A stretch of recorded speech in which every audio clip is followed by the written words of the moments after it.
ኦቦ ሽመልስ አብዲሳ ቀጣዩ የኢትዮጵያ ጠቅላይ ሚኒስትር ለመሆን ከፍተኛ ፍላጎት እንዳላቸው ተጋለጠ።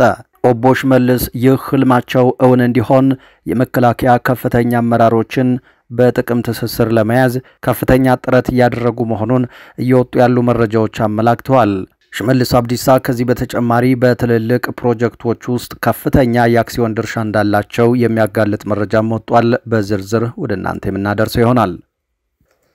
በአማራ ክልል በተለያዩ አካባቢዎች በመንግስት ጦርና በፋኖ ኃይሎች መካከል የሚደረገው ውጊያ መቀጠሉ ታውቋል።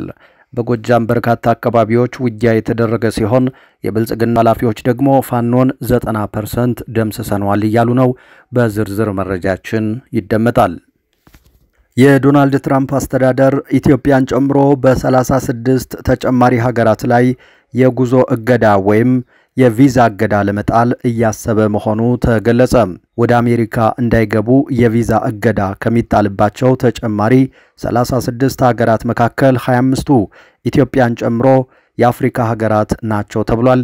በዝርዝር መረጃችን ያዝነው ሌላኛው ጉዳይ ነው።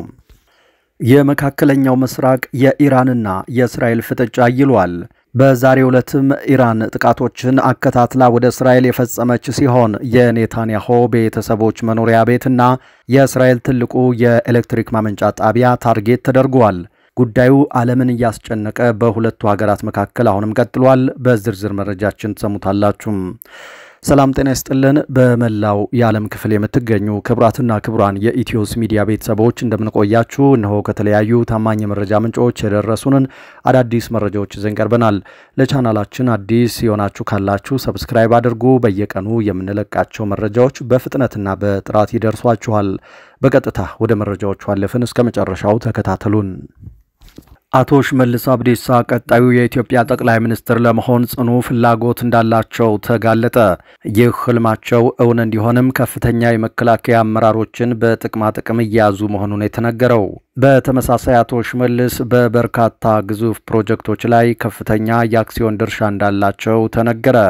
የኦሮሚያ ክልል ርዕሰ መስተዳድር አቶ ሽመልስ አብዲሳ በአዲስ አበባና በኦሮሚያ ክልል ውስጥ እየተገነቡ ከሚገኙና ተገንብተው በተጠናቀቁ የተለያዩ ግዙፍ ፕሮጀክቶች ላይ ከፍተኛ የአክሲዮን ድርሻ እንዳላቸው ከምንጮቹ መስማቱን ዞብል ፖስት በዘገባው አስፍሯል።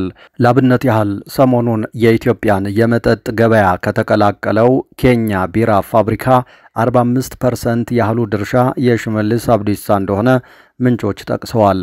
ፋብሪካውን ለመገንባት $250 ሚሊዮን የፈጀ ሲሆን አቶ ሽመልስ የአክሲዮን ድርሻቸውን ለመሸፈን ከሲንቄ ባንክ ከፍተኛ ገንዘብ እንደወሰዱ ለጉዳዩ ቅርበት ያላቸው ምንጮች አስረድተዋል። ከዚህ በተጨማሪ በሞጆና ናዝሪት ከተሞች መካከል በሚገነባው የኢንዱስትሪ፣ የንግድ፣ የቴክኖሎጂና የኢንቨስትመንት ከተማ ከሆነው ገዳ ልዩ የኢኮኖሚ ዞን ውስጥ አቶ ሽመልስ አብዲሳ ከቻይና ባለሀብቶች ጋር በሽርክና ለመስራት ሚስጥራዊ ውል መፈራረማቸውን መረጃዎች ያሳያሉ።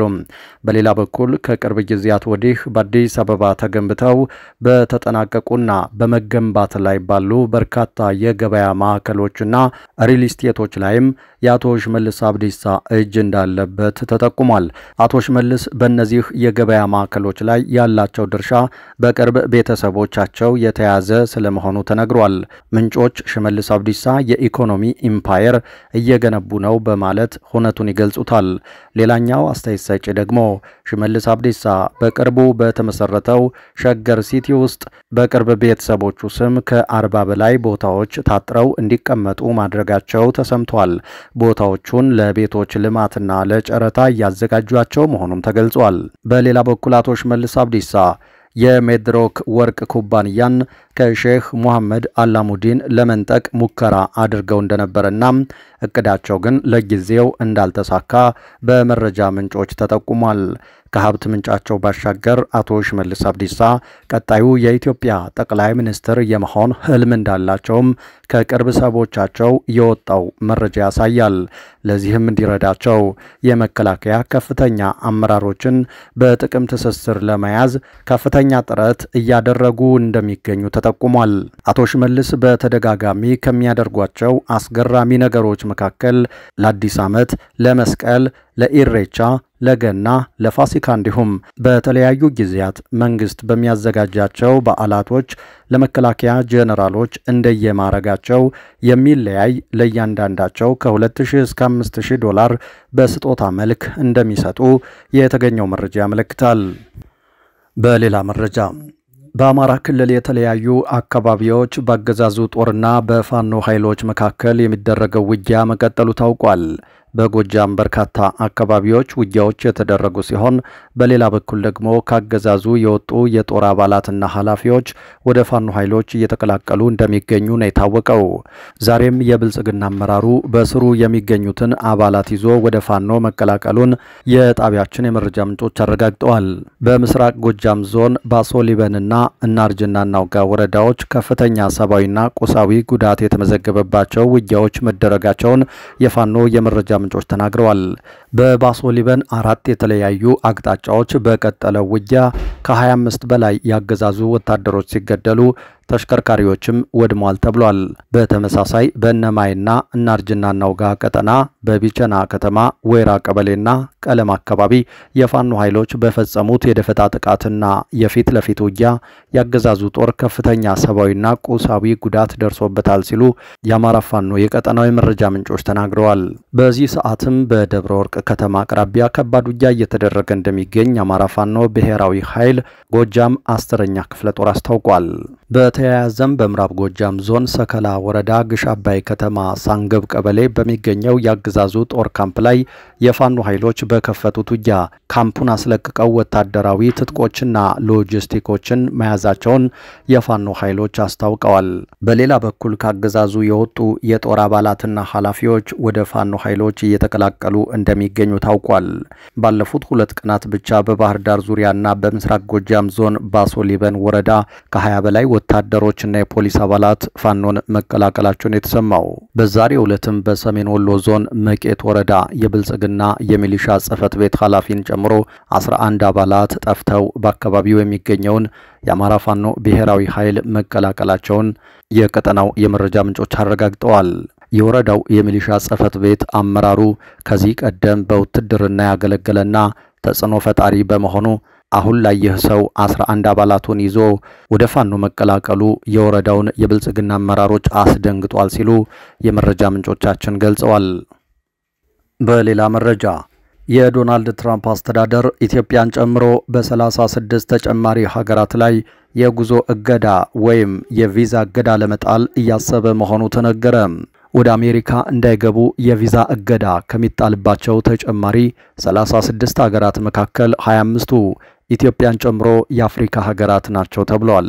የአፍሪካ ቀንድ ሀገራት ውስጥ ኢትዮጵያ፣ ጅቡቲና ደቡብ ሱዳን በአሁኑ የግምገማ ዝርዝር ውስጥ መካተታቸው ታውቋል።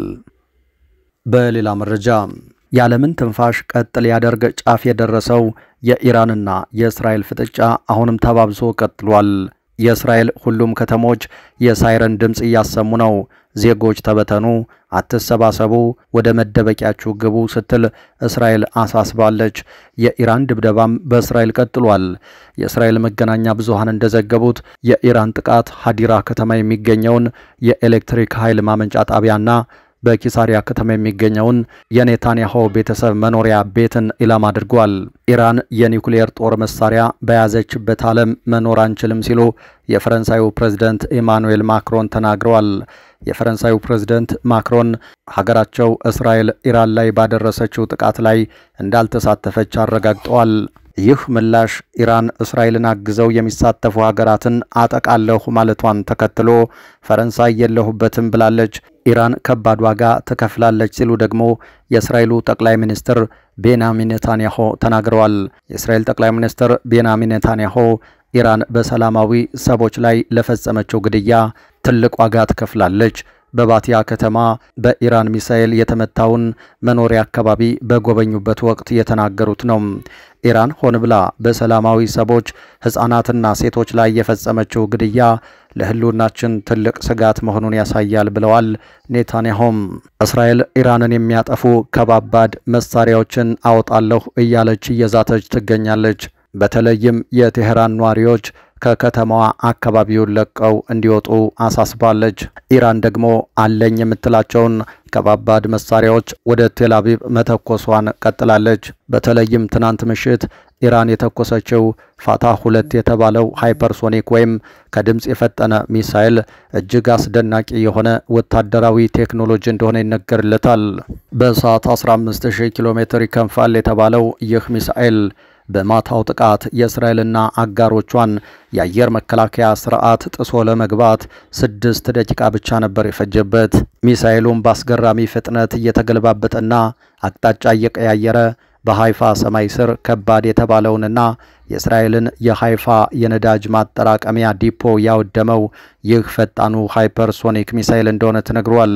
ይህ ሃይፐርሶኒክ ሚሳኤል ከራዳር የመሰወር ወይም ስቴልዝ ብቃት እንዳለው መነገሩም እጅግ ወሳኝና አደገኛ ያደርገዋል ተብሏል።